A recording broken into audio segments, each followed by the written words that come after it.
Now we got clouds covering the peaks, but I'm banking on the clouds maybe moving. I'm not sure quite. There we go. That's Death Canyon on the extreme left. That big canyon. And I've got the top of the Grand Teton peeking out over the clouds. Mount Moran to the north. And might be a bit windy, but we'll see how we do.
What up, Bro Cloud, Dutchman, Time Lord, Shandy, Tanya?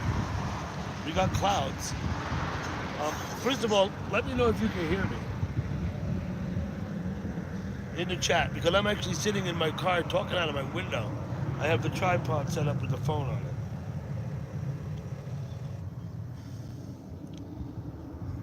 Now, I'm kind of hoping if I sit here long enough, those clouds will move and we'll see the peaks. But I'll be honest with you, that might not happen. They're moving very slowly, and they're lower than the tops of the mountain. The mountain's at 12,000 whatnot, the Grand Teton. You can hear me a bit quiet. Okay, that's better because I'm just loud anyway. I'm just loud anyway.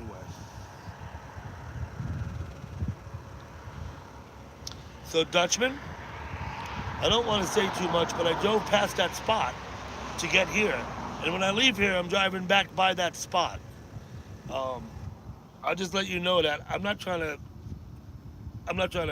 mention the spot, but yes, it's beautiful, Shandy. Anyway, with the clouds. But imagine what those jagged peaks look like when the clouds move. If you stick around a bit, you might get to see some of that. I'm at about 6,300 feet above sea level where the camera is. The top of the Grand Teton is 6,000 feet higher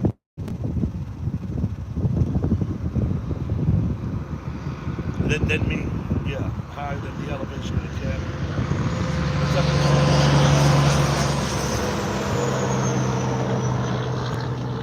Yeah, okay, Dutchman, cool. Enough said about that.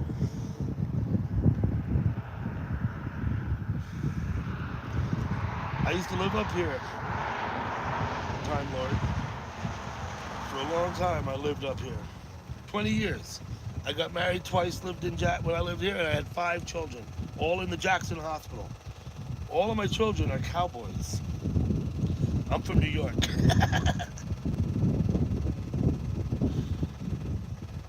This was like every day I would drive up this road past these mountains, and there'd be bison and moose and God knows what. Well, not every day. But when I was working north of town, I'm north of Jackson now by probably 10 miles. But when I was working up here, I'd drive back and forth every day. I didn't always work north of town. You had $1 million views, but $1 billion houses.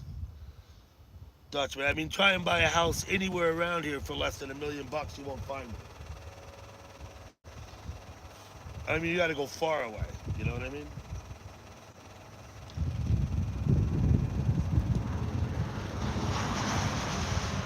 Turn the radio right down.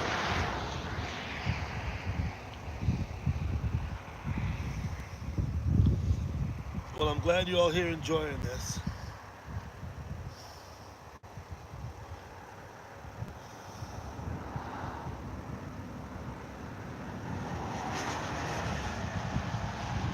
My friend SA is live. Sahir, he's live at the moment. If any of you are subbed to him, you might have got his notice. I don't know. Let me go over there and say good morning and explain why I can't be there.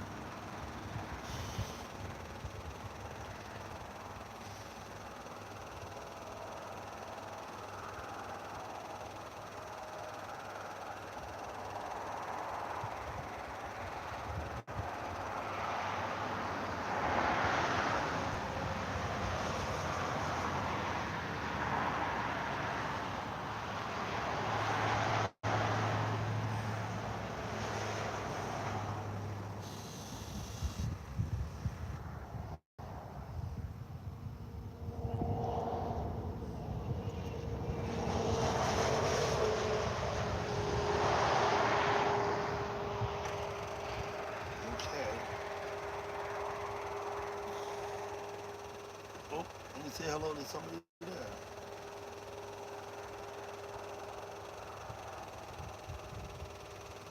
There we go. Okay. Hey, Breeze, what's up?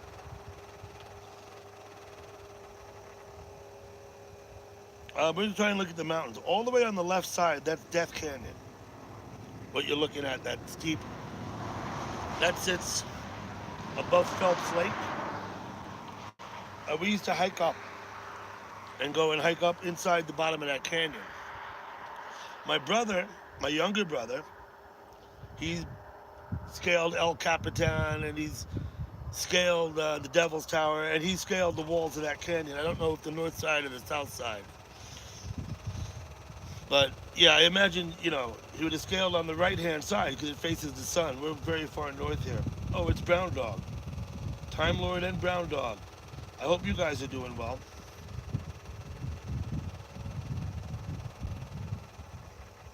Yeah, you gotta be. Yeah, you can't buy nothing up here.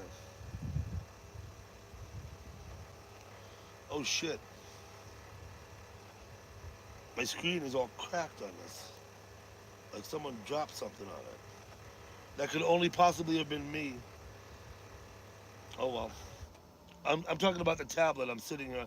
This is the device that I use to stream on my porch with, the one I'm looking at.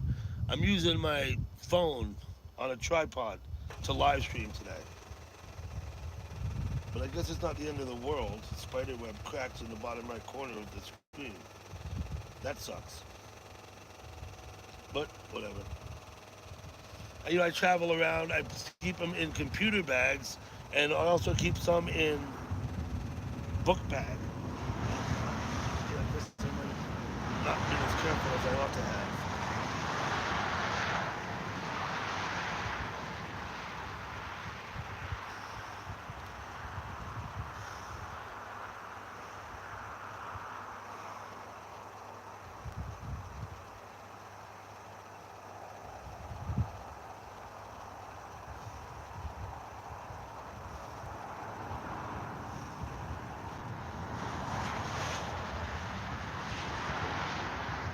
Okay.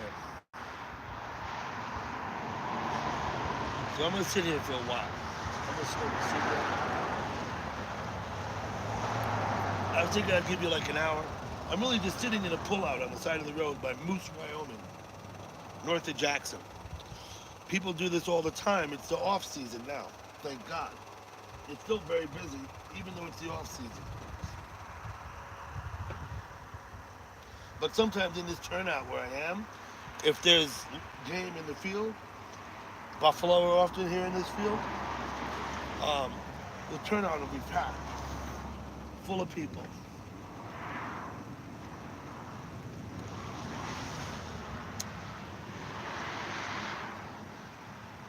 The bison will walk right down there.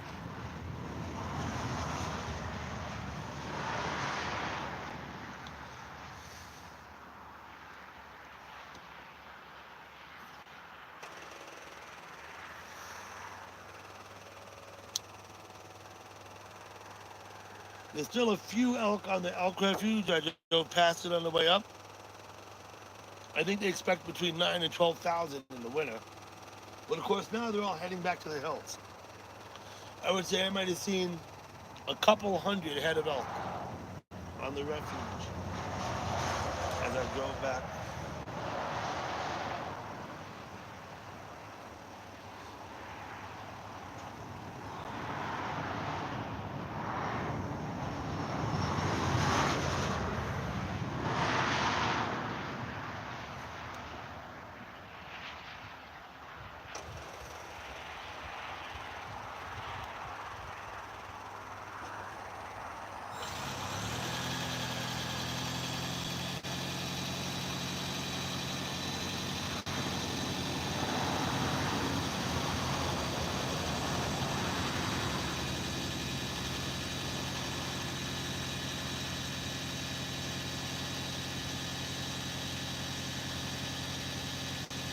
Well, I just hope these clouds, they're just moving so slowly. They are moving though. But I'm afraid as some move out, others will move in. We may catch a glimpse of the peak of the Grand Teton, which is just about centered on my screen. It's a little off to the right, I think.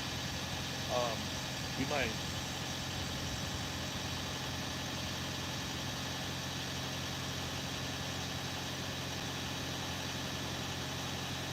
Hey, Donald, how you doing? How's things in Scotland?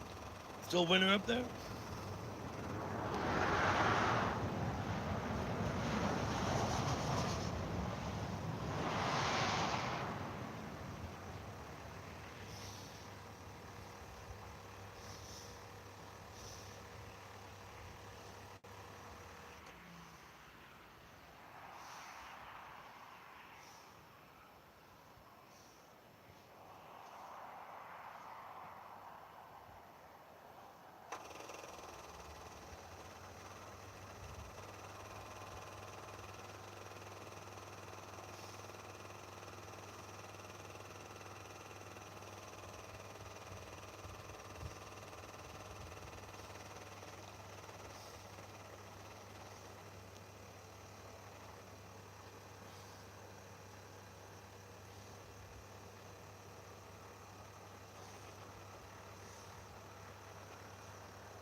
Hey Bruce, how you doing? Thanks for stopping by.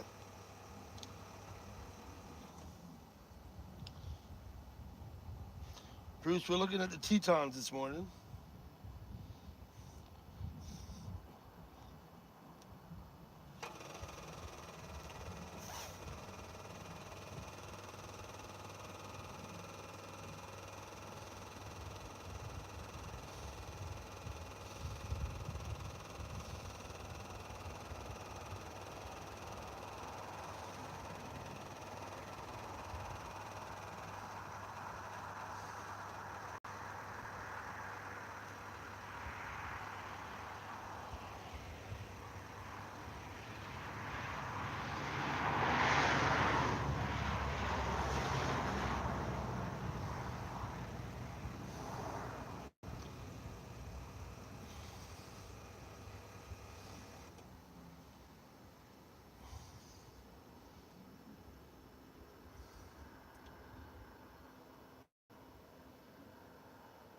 Hey City Show, how you doing, buddy? Thanks for stopping in.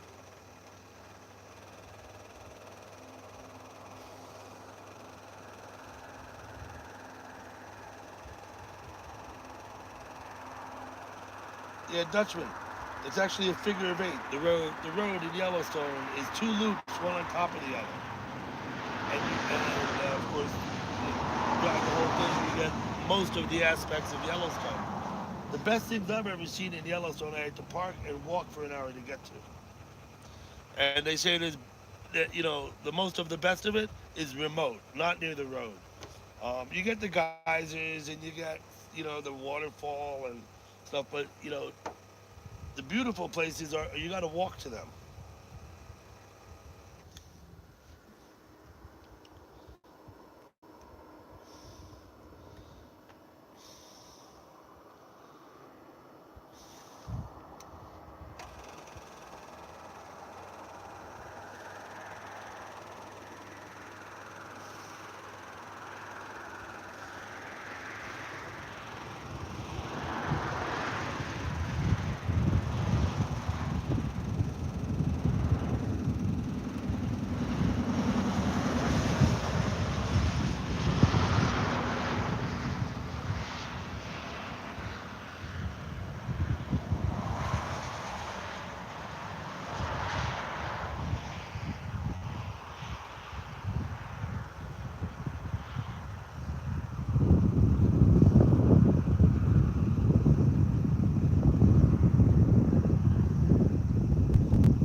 I'm sorry, I'll try and catch up on the chat a bit. I've been dealing with stuff here in my car.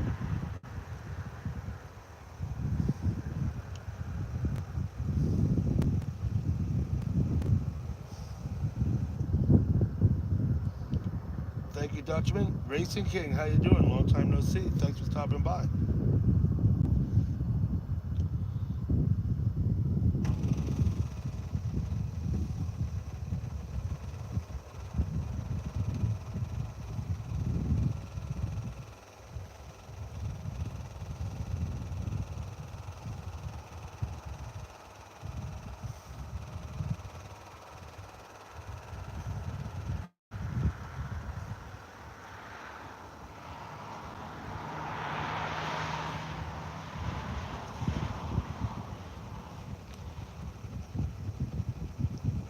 Slowly watching the cloud moves. We're north of Jackson, Wyoming. We're in Moose. If you know the area, you know where Moose is. We're at the turnout off of the highway out here by Moose, Wyoming. Um, I was telling him earlier we have Death Canyon all the way on the left. You see the steep one. I used to hike up in there, a couple of times a summer. Maybe not in the later years. I was here for 20 years. When I first got here, I was younger and more active in that kind of thing. But I've been plenty up in that canyon. That sits above Phelps Lake. I'm trying to show you the peak of the Grand Teton. Unfortunately, it's behind the clouds. It's about 12,000 about feet. Oh,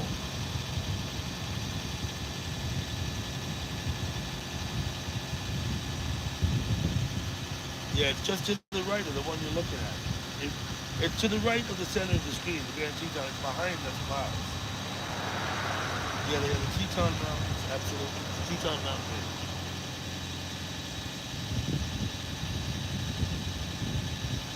Let me get reorganized here. I'm gonna sit here for a while and just stream this for a while.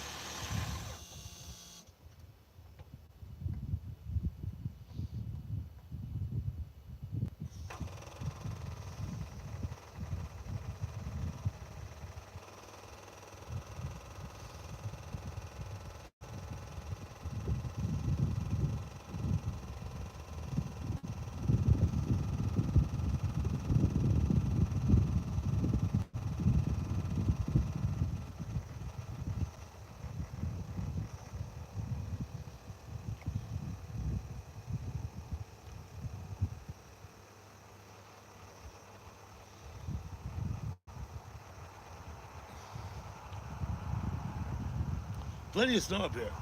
Where I'm sitting, I'm about 6,300 feet above sea level. There's snow on the ground, absolutely. The top of the Grand's up at 12,000.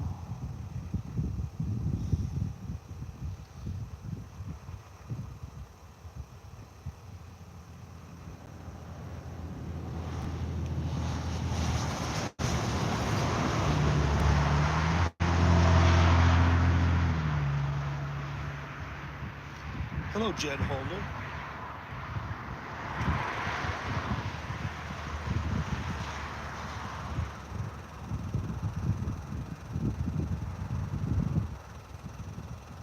Yeah, the Grand Canyon of the Yellowstone, absolutely, Dutchman. You don't have to hike to see that. If you see it from the road, well, from the you get out and you walk down and you look. The overlook is on the downhill side of the falls, looking up towards the pretty impressive. I've seen Yellowstone. I've seen Old Faithful geyser shoot off more times than I can count on my hands and my feet. I don't know how many times. I really don't. But anytime anybody comes to visit, and when you live here, right? Anytime anybody comes from anywhere, they want to go see that Old Faithful. So, and then if they come back again a couple years later, they want to go again. And friends and family would visit, and we would go sometimes. We would buy a Yellowstone Park pass. We didn't pay every time we went in. We would buy a pass. That's how often we were going to Yellowstone when I lived here. And like I said, I don't know how many times. I've seen Old Faithful in the summer and in the winter. In the winter, you got a snowmobile in. My parents were out here, I don't know, 30 years ago. And we all took the snowmobile tour up into Yellowstone and watch Old Faithful come up through the snow. Absolutely. There's also, if you're not into snowmobiling, there are tracked vehicle tours, like a bus with snow tracks on it. You know what I mean? Take you up there, but of course it's all closed. I could not drive through Yellowstone 3 days ago because the roads aren't open yet. I don't think the roads will open until the middle of May. There's probably still 6 or 8 feet of snow on the roads up there. You know what I mean? When I drove down here just a few days ago, I could not drive through Yellowstone. Now I'm looking northward at the Absarokas. Let me turn the camera. I may try and move the camera around a little bit more here. Show you a few different things. But for now, I'll just leave it here. I'm kind of waiting on these clouds.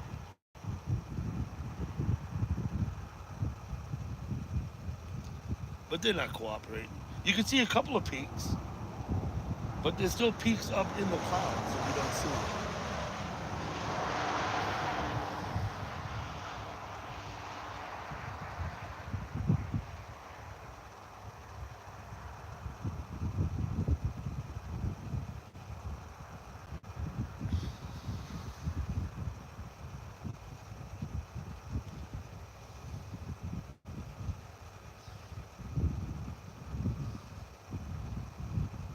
Yep, that sounds right, Dutchman.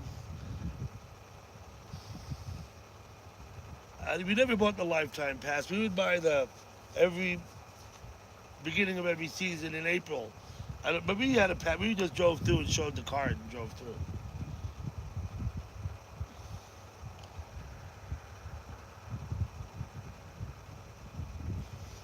You got to go through Teton Park before you get to Yellowstone here. Teton Park is a beautiful drive up close to the bottom of the mountains, where you're really right in close to them. Let me blow my picture up a little here. I wonder if that would have any. As you get out and expand the picture, you can get closer.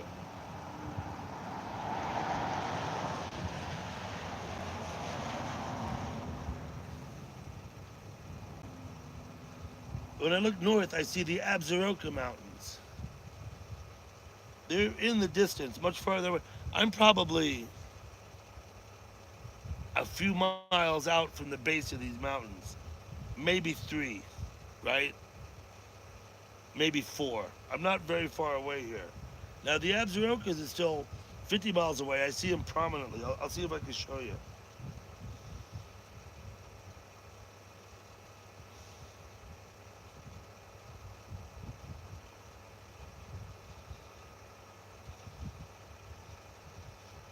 Let me get out of my car.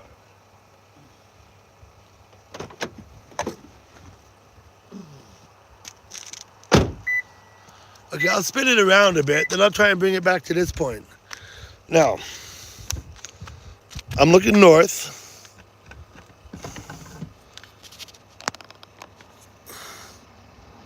and up there in the distance, under the clouds again. Those are the Absarokas. Yellowstone is to the left of them. I'm going to turn around. We're going to face south. That's towards Jackson. The ski slopes you see, that's Snow King Mountain. That is not Jackson Hole Ski Resort. I'll show you that next. Well, we can't really see it. We see a few runs.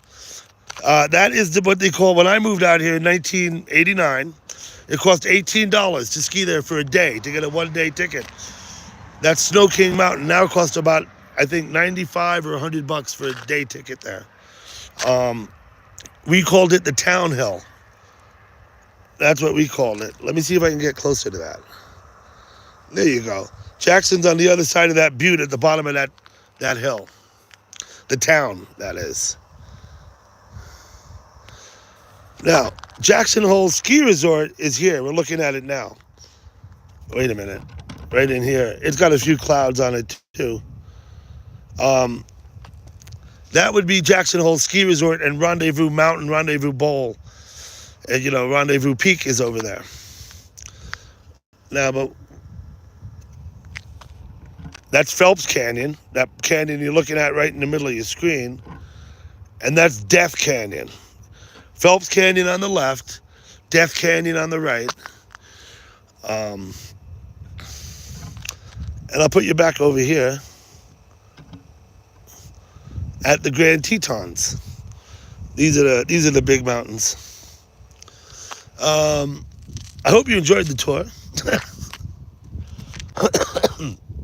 All of this field here, one day, the development's coming. They're building everywhere they can up here now. It's kind of gross, but I don't know, whatever. It is what it is. It's money, and that's what it is. I'm gonna go sit in my car again. Okay?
Hello, City Emerald. Thank you for coming by.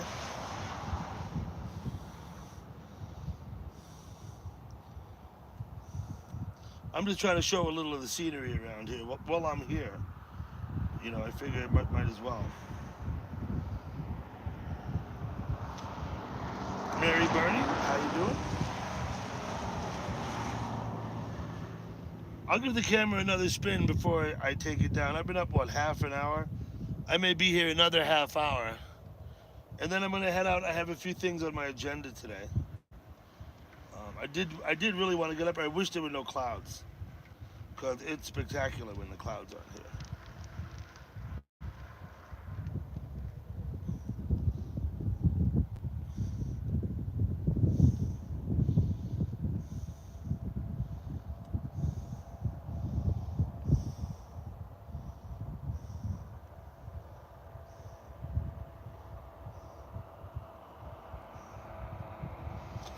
We're north of Jackson, Wyoming, about 10 miles by Moose, Wyoming.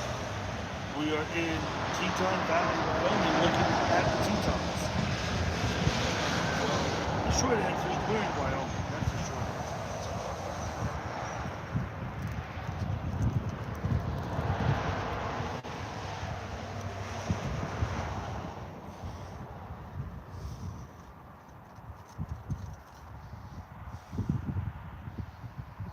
It looks that way, don't it, Dutchman? The clouds get lower than that. The clouds will lay right on the valley floor sometimes. Now you would call that fog, but it's not heat rising. It's not fog the way like fog in the city is fog. It's really just literally being in the clouds.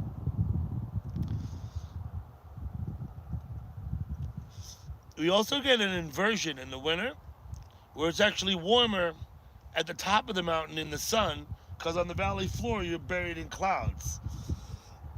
Like the thing that sits so low, you're in the clouds at the bottom of the mountain, but above them at the top, blue sky and sunny days, warmer up there in the sun. We do get inversion in this family.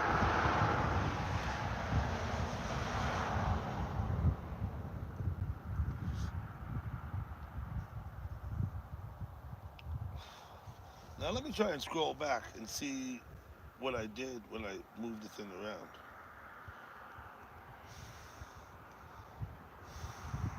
Oh look, as I scroll back, I see that the clouds are moving.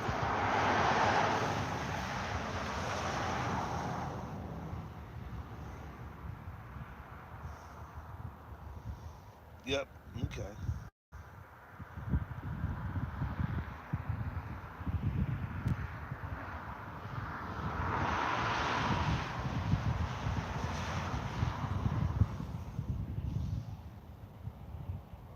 Hello, Amy. Amy, good to see you. Thanks for coming.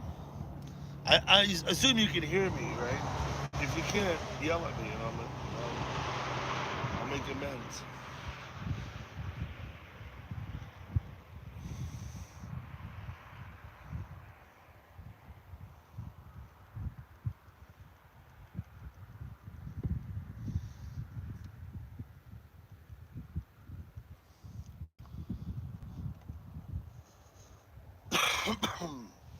Okay, cool, Dutchman. Thank you. I'm kind of about 7 feet away, talking out of my car. I have the window open. Thank you, Amy.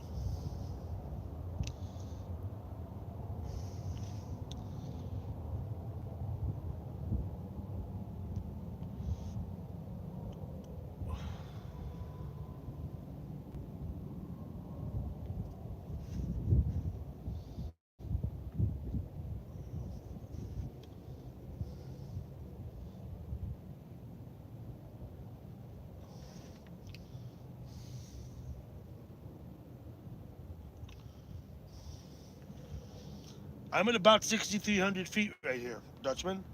The top of that mountain we're looking at about 12,000 feet.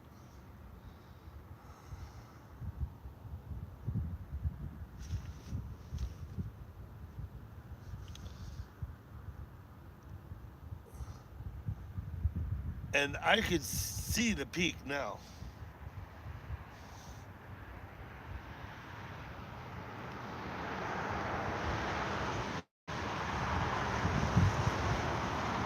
I'm not sure. The elevation of Jackson is 62 something. We're a little uphill from there. We're probably at 63 something here. Because we travel uphill as we head north out of Jackson. But not tremendously. I mean, maybe a couple 100 feet at most. I may be 100 feet above Jackson, which is 62 something. You could look that up, I'm sure.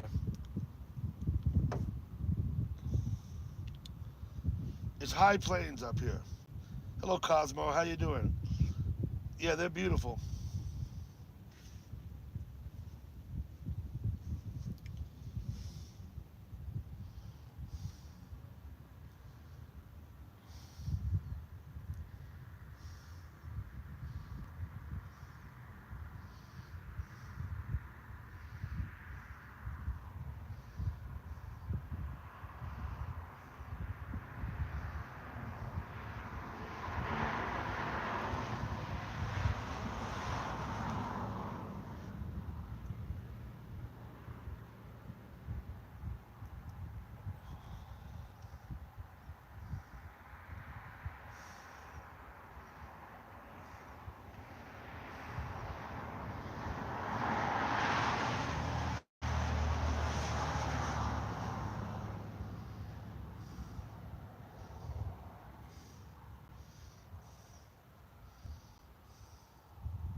Hey, Roy, how you doing?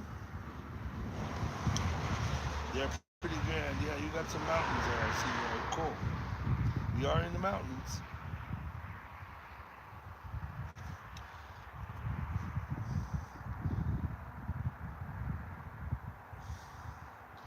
I spun the camera around a bit before. I showed a bit north and south. We're actually looking at about west here.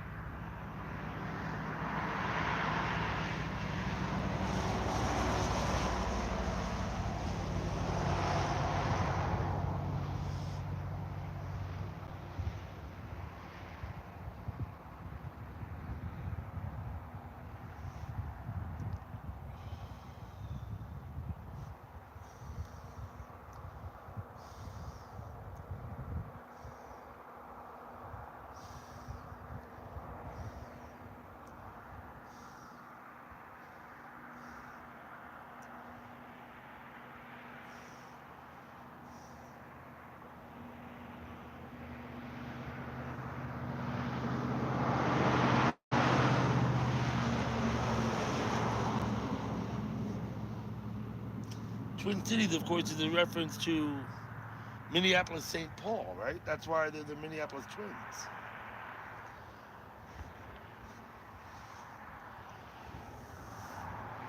7 hours from Nashville, Andy. Yeah.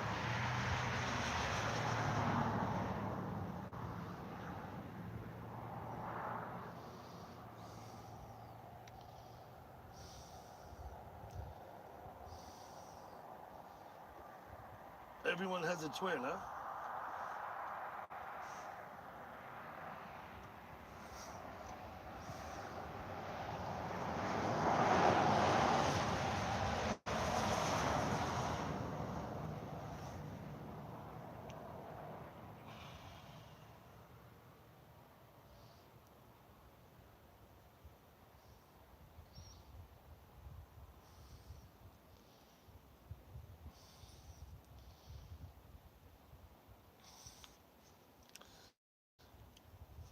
Yes, they do actually, Dutchman. When I first came out here in '89, everyone told me that I either had to, I think, open up my carburetor a little more or something. They said you could have an adjustment made to your carburetor with a screwdriver to accommodate the high altitude air. I think is what it was. No, I know it was to accommodate the thin air at high altitude, but I think it was an adjustment with a screwdriver to just put a quarter more turn or something to open up the carburetor a little more. I believe. Um, I believe it was the carburetor that needed adjusted. Not 100% sure.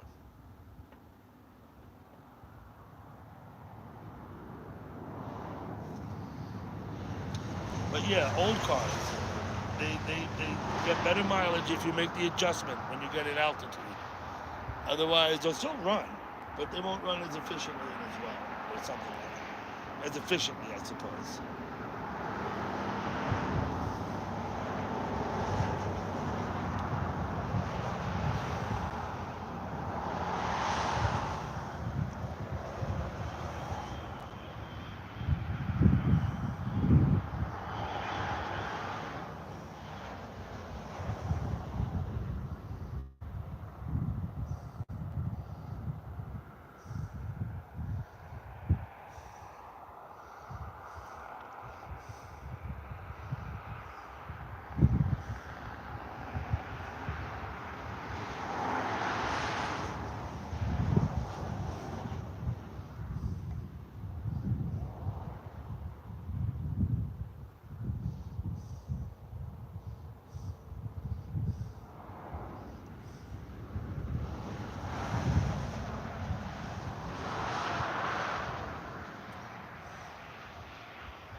Am I buffering? No.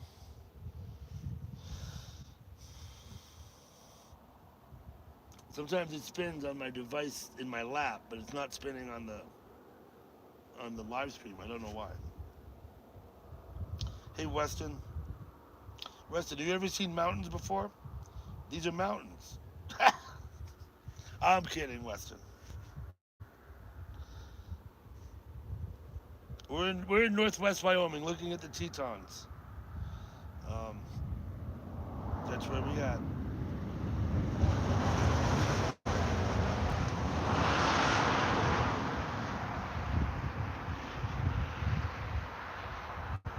Yep, adjust the attitude. The adjustment. Now, the other thing about coming up to altitude, particularly if you fly from sea level, is that until your body makes an adjustment, which takes a few days or a week, the alcohol will affect you more quickly, right?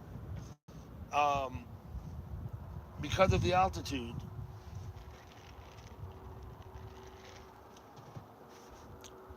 you get drunk quicker. But your body adjusts slowly, and slowly, I mean, over a few days or a week, your body should be adjusted to that, and you'll be back to normal.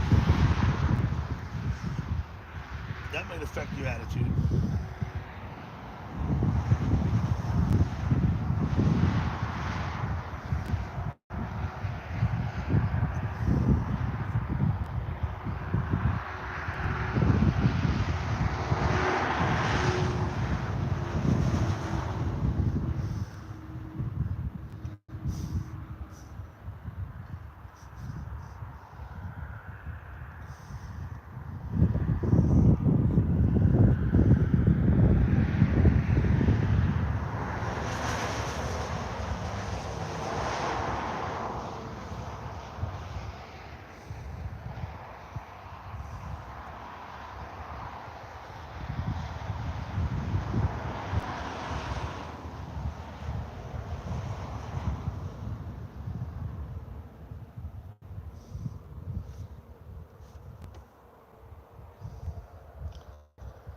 Weston's making notes. You better be on your good behavior, City Show.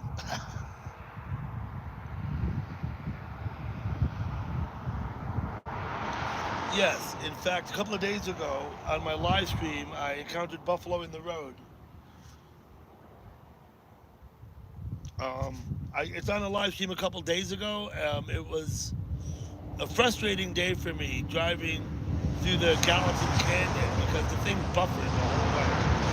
The most beautiful parts of the drive I didn't get to see because I'm in a canyon on a narrow, in the bottom of a narrow canyon, running along a road that hugs a river, the Gallatin River, on my way to West Yellowstone, dropping down from Bozeman. Hey, Captain Spaulding, how you doing? Now, however, after I got through the canyon and was heading through Island Park, I did live stream some buffalo on the road. I haven't seen a wolf since I've been here. There's moose and elk. I've seen plenty of elk because they're still on the refuge, a couple hundred of them. Um, I have not seen a moose this time. I usually do see a moose around. It's the right time of year because they're getting up and moving back uphill, coming out of the valley. Hello, Alexia.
Hey, John.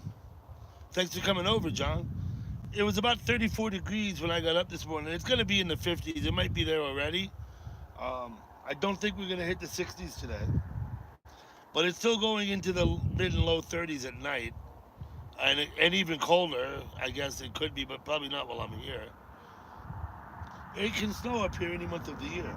I've seen it snow up here in July and August. It's because of the elevation. Now, you Dutch, you all, no offense, I don't mean this in a fucked up way, but you all, a lot of you live below sea level, right? We are 6,300 feet above sea level here where the camera is. The tops of those mountains reach 12,000 plus feet. But Holland, I know a lot of northern Holland lies below sea level and is protected by land, by dikes. That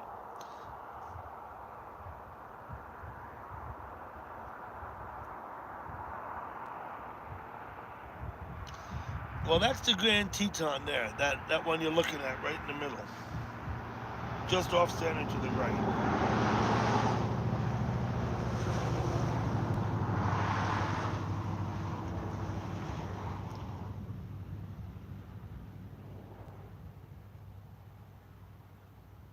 Now they say there was a time in geological history, I guess hundreds of thousands of years ago, if not millions perhaps, I don't really know, when the land we're on was actually below a sea and has risen since, or a combination of the water subsiding and the land rising. But the land is, rising. Where we are in this valley, there are over, when I lived here, there were between 700 and 800, sometimes more, measurable seismic events. We're very near Yellowstone. Yellowstone is an active volcano. And they have earthquakes up here, small ones, lots of small ones, lots of small earthquakes up here, several a day, measurable seismic events, two, three, four, five a day. That's because the ground, the land up here is always moving. Now, don't get me wrong, they're like the minimal amount you can measure with a seismic graph. They're very small. But I've felt them here before. I've felt the ground shake a little for a moment. I was in a basement apartment one day and I'm looking at the wall and the pictures are hanging on the wall. They start to sway left and right a little bit. That was, of course, an earthquake. Very, very small, almost imperceivable. I'd say if you're driving in your car, you would never feel it.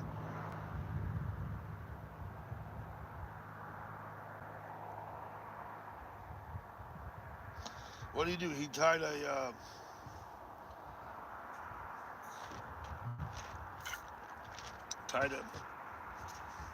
square knot with the rope. Breeze. Weston, I try and pay attention to my surroundings. I did live here for 20 years.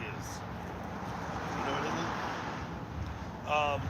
History was a strong subject of mine in school. I did never go to college. After high school, I was done. I went traveling. I went to Europe and Africa and sailed a bit on a boat. Hello, Brett. How we doing, buddy?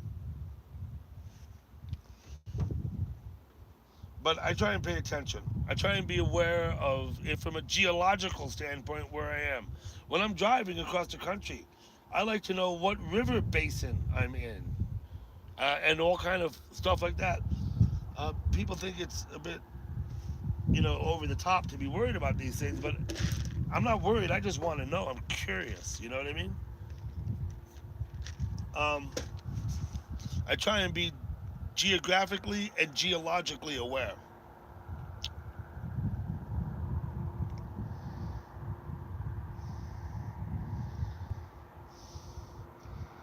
There's a lot of geology up here. Up in Yellowstone, there's a spot. It's called the Obsidian Cliffs, right? Now, the obsidian has geological markers in it. You can identify where it comes from. There's not a lot of naturally occurring obsidian. It's glass, like black, translucent. When it's thin, it's translucent. The thicker pieces, you can't see through them. but it's black glass and it's volcanic. And there's cliffs of them up here in Yellowstone. They say that they can trace through the geology, the minerals that are in that particular obsidian. They figure it was traded by Native Americans all the way into the Northeast, into New England. They would find indigenous tools made with obsidian from Yellowstone, as if it was a commodity that was traded as currency. And I believe it was. It's what you make knives out of, and other fun stuff. Hello, Leah33. How are you? Um, yeah, there's not too many naturally occurring deposits of obsidian, and they know by the by the looking investigating the obsidian itself where it came from in the country.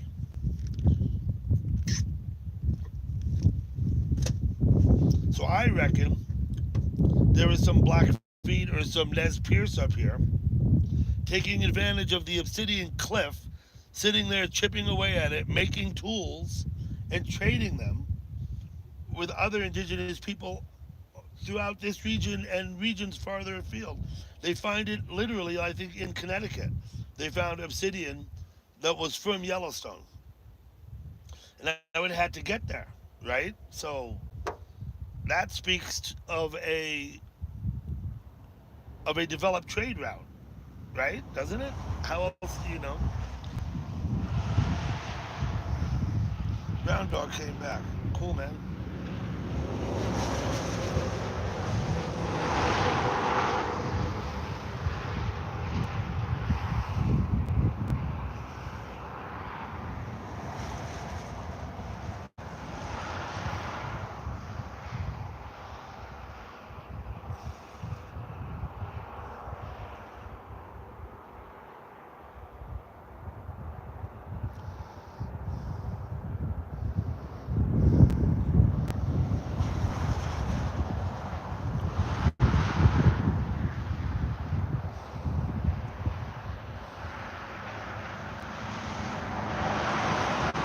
This is a very common postcard picture. Around here, the postcards all have these mountains and shit on them.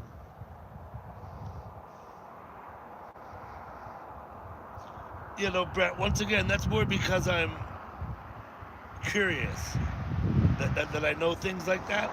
It does fascinate me. It does. Hey, Herman Munster, please give my best to Lily.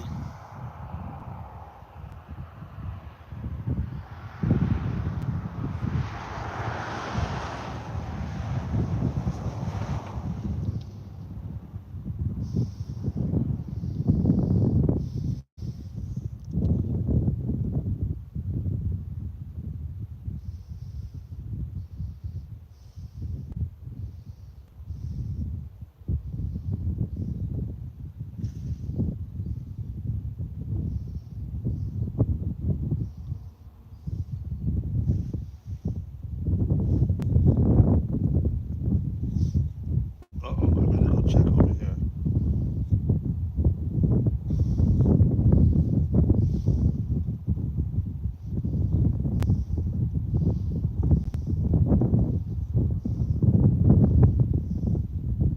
Try it this way.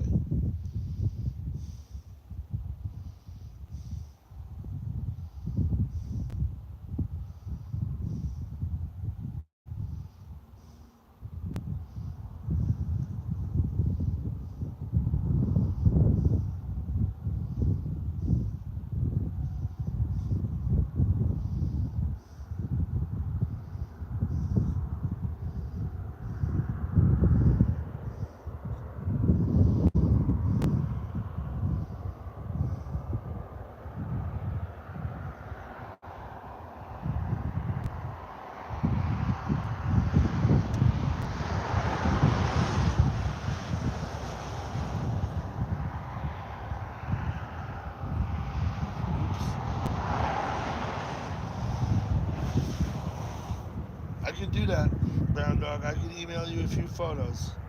I think I could get a hold of your email. I think I know enough. We know enough people in common that I could ask someone for your email. They may have to check with you first because, of course, they would. But I'll ask somebody. Maybe someone in the chat could send me your email. Someone who's here now could maybe do that if they want to. I won't get it till later, because I'm doing this now. Then I'm gonna go. I'm gonna visit with my daughter after this.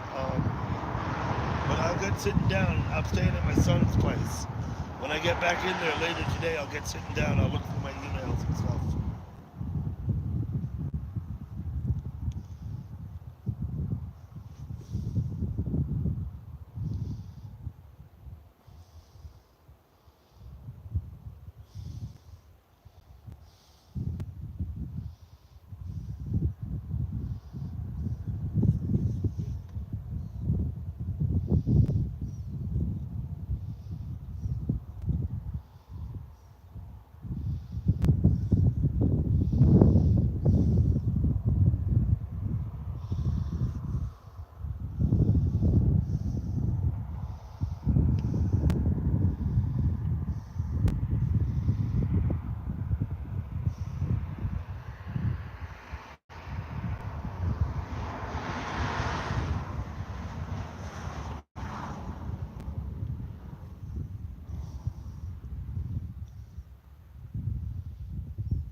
Once again, the clouds are just nipping away the tips of the mountains.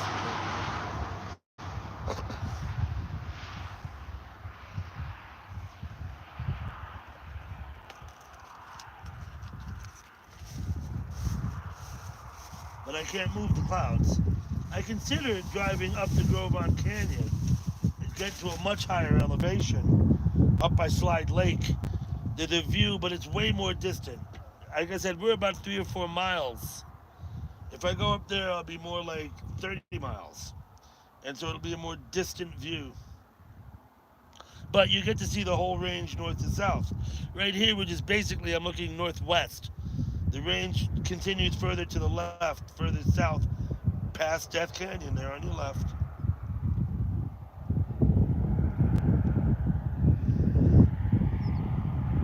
I actually did work for Harrison Ford. I met him several times.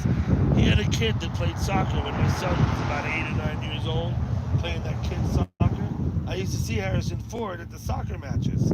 I think his kid was on my kid's team, in fact. Surprised the hell out of me I was taller than him. I'm only 5'10". I don't consider myself tall. I think I'm average. I think to be tall, you got to be more than 6'1" or 6'2", or I wouldn't think you were tall. But he was shorter than me, Harrison Ford. Surprised me. Also, I ran a concrete company and worked with a few. We did work at Harrison's house on his property. And at Connie Stevens. I did Connie Stevens Foundation, too. And a few others. There's people out here. Of course, Cheney is out here. And some others.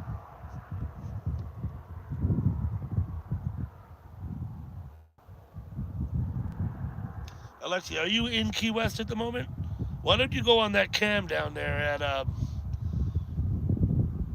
at Willie T's, right? And give us a wave. That would be cool.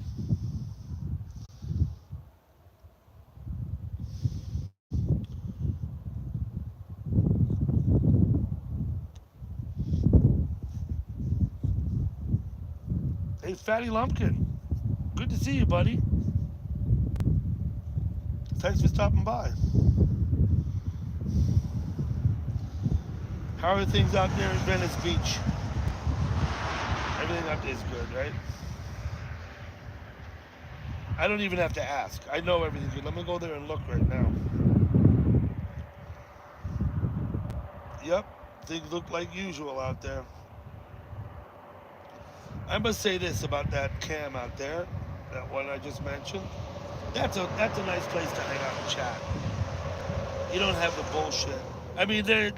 There's other bullshit. Don't get me wrong, but it's not the usual bullshit. It's not the usual bullshit, if you know what I mean. Solaire, hello.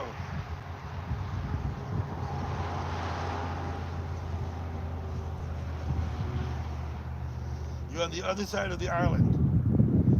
Yeah, but I know that that island is only about 2 miles wide and 3 miles long. Or if that, right? It may even be small. It's not a big island. You're not far from Willie T's, Alexa. It would be a hoot if you went into Willie T's and waved for us. I have a buddy, BM, from Chad. He's been in there several times and waved. I think you know BM, Alexa, don't you?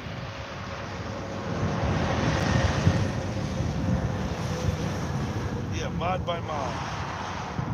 Yeah, like I said, Venice Beach is a nice place to hang out and chat and avoid all the usual, all the regular bullshit.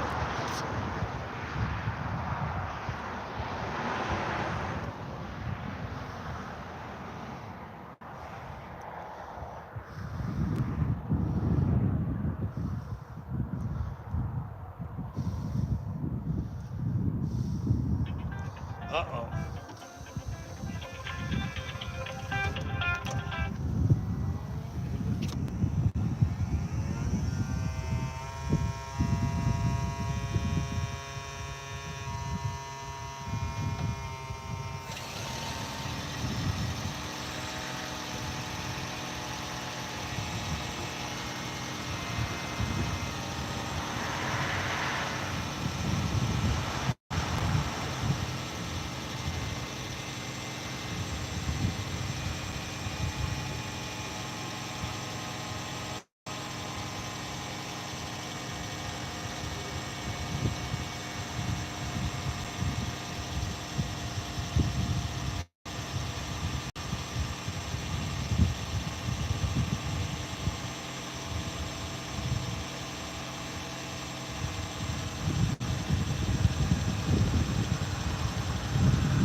Sorry, I was taking a phone call there.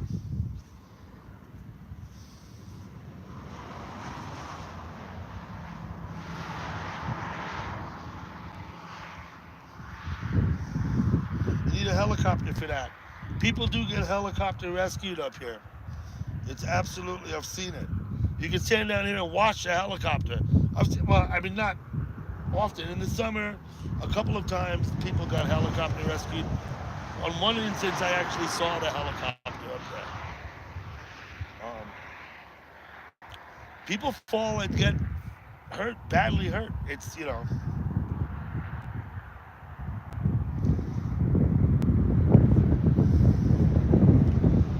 a dangerous place.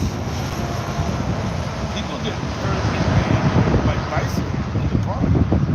Kind of amazing that they let themselves get so close. What they do.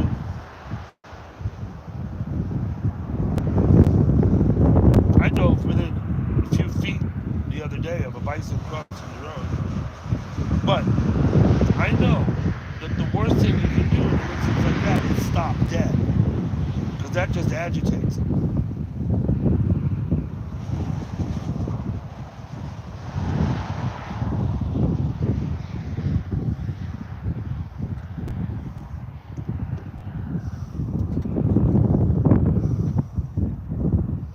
And you don't want to do that too much.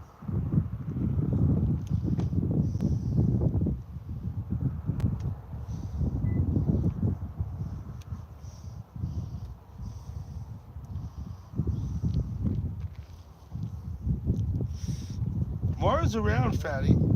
I saw Mara yesterday. Now here's some tourists coming. You might hear them mumbling. They're up there. Not far, about 40 feet from my camera. They stopped for a good look. I tell you, in the summertime though, this pull out where I'm sitting and just me and this one other car now is just packed.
Yeah, same thing. People get in over their heads, Dutchman. They think, oh, I mean, a lot of people, hundreds of people every summer go to the summit of the Grand Teton. But of the hundreds to go, and I don't know what the number is, but it's several. I know a lot of people I know have been up there. I've hiked up. I didn't go all the way up. I went up to a place they call Lupine Meadows, which is more or less a camping place that people will set out from to if they want to go up to the top and come back down again in a day. You don't leave from here. You go halfway up to Lupine Meadows and you spend the night there first. I've been up there camping with people and waited the day while they went up and came down again. I didn't go with them.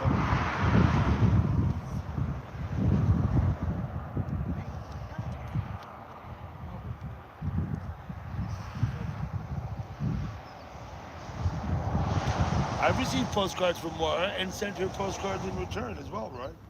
Absolutely. Maura's a nice young lady.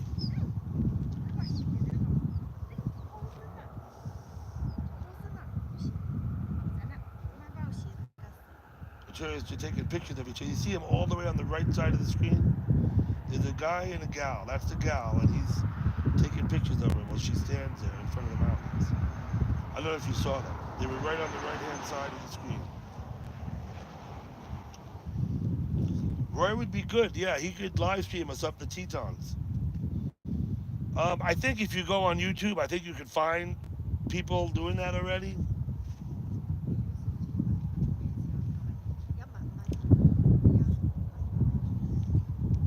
I should offer to take their picture together, right? Let me go over there a minute. I'll be right back. Don't run away. No, do what you want, but let me see. Hey.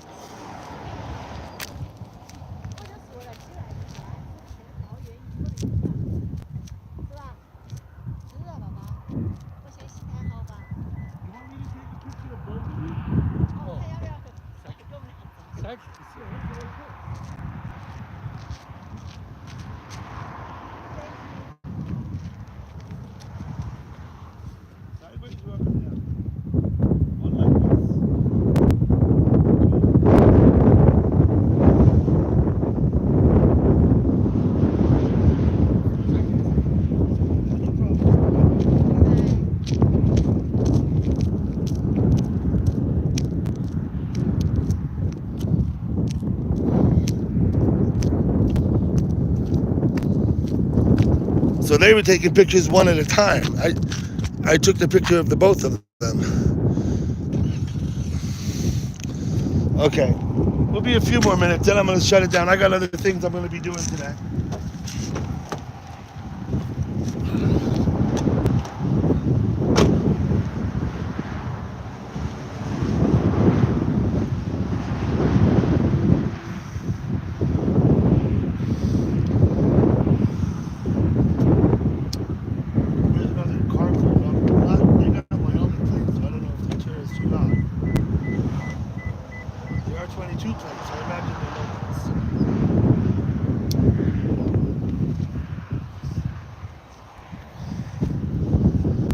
Teton is about 12,000. You can get the exact number, maybe 12,079 feet or something like that. Where I am in the valley here, I'm at about 6,300 feet.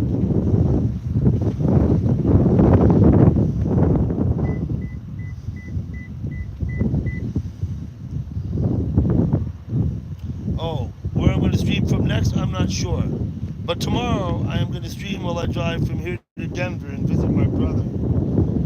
I'm going to drive down 287 from Rollins.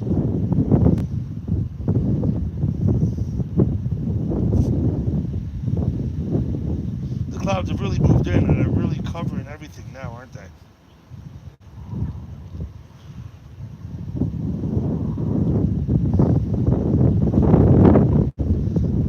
Yeah, Weston, the elevation at the top of the Grand, I think, is 12,079 feet, I think. Something like that. If any one of you could just look it up really quick, it's not hard to find.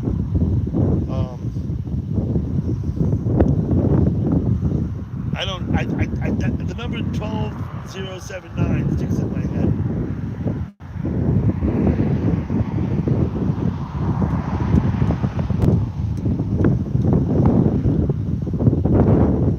That's the elevation at the top. I'm at 6,300 feet. It's only about 6,000 feet, 5,700 feet above me, where I am. I'm at 6,300 feet. The elevation above sea level, I think, is 12,079 feet, I think. Once again, someone in the chat, please confirm this. Yeah, I got it, Dutchman.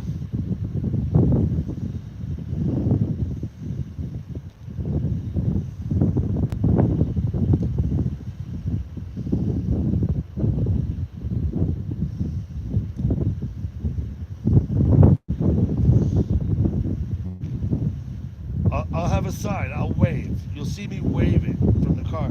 It's going to take me, from the time I break down and leave here, probably 15 minutes. Just keep your eye on it. While I'm driving, I won't be able to go there myself, but I'll figure that all out. I've got a plan of action. So they had a standard camera and took pictures with a long lens. This couple that was just, the other couple, the second couple that showed up. The ones with the local license plates.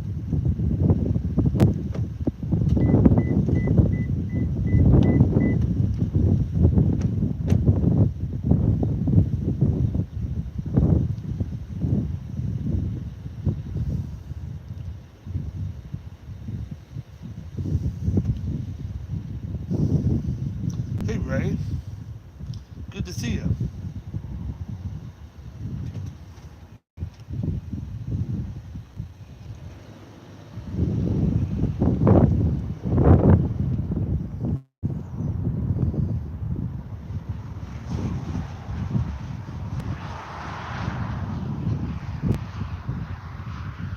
Yeah, these are awesome mountains.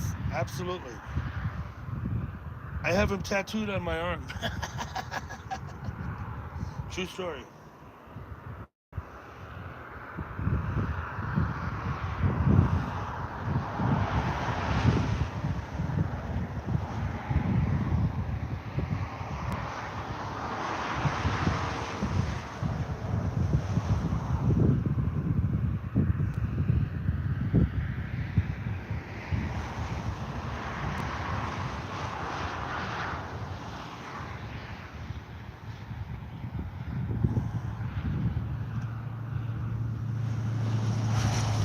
Okay, so what I'm going to do now, I'm going to get out.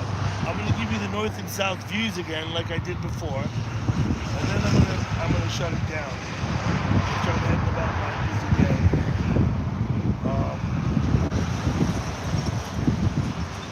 Dutchman, I'll set my tablet up there, so after I get through, I'll get pulled over and maybe I'll have a look-see. But what I'll do is I'll wave out of my window, up over my car, up over the roof of my car.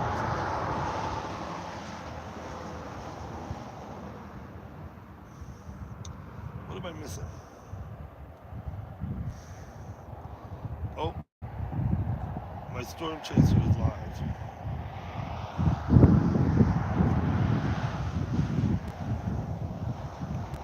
Hey, Gurf.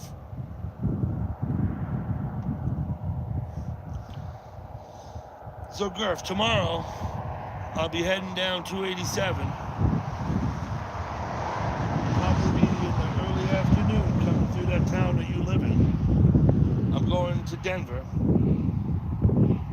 So what I'll do from Jackson, I'll go down to 80 and go across to Rollins. Take 287 south. Gurf, just letting you know.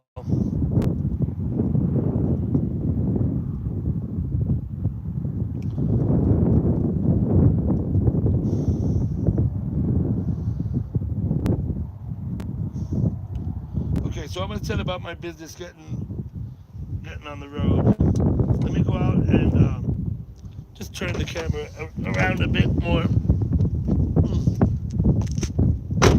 The clouds are getting more thicker.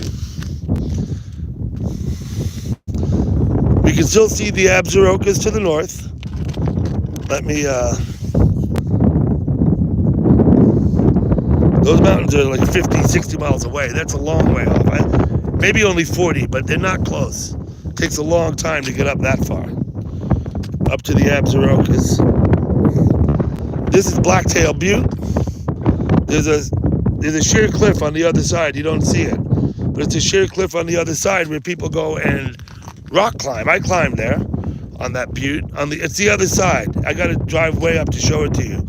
But there's a spot where people climb, mountaineering people, for practice. This is Blacktail Butte here. Right? Now, looking south.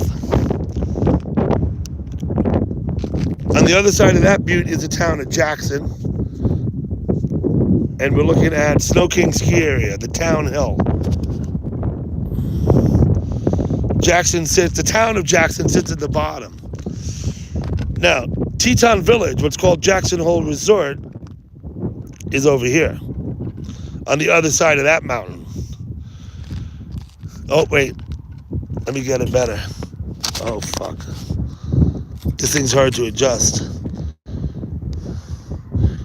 Here, there you go. That's Teton Village right there, the ski area that's known as Jackson Hole. That's the problem.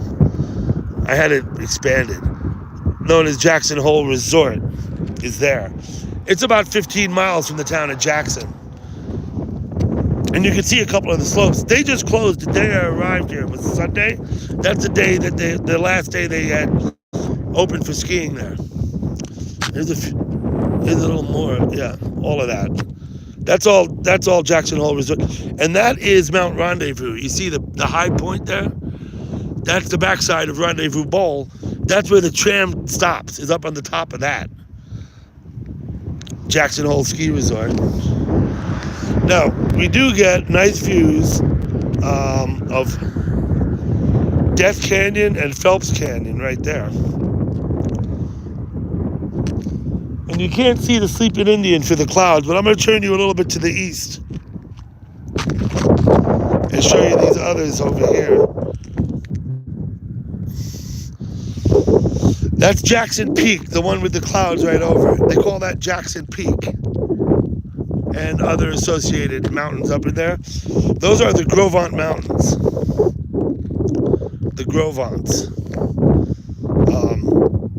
Mountain ranges all around.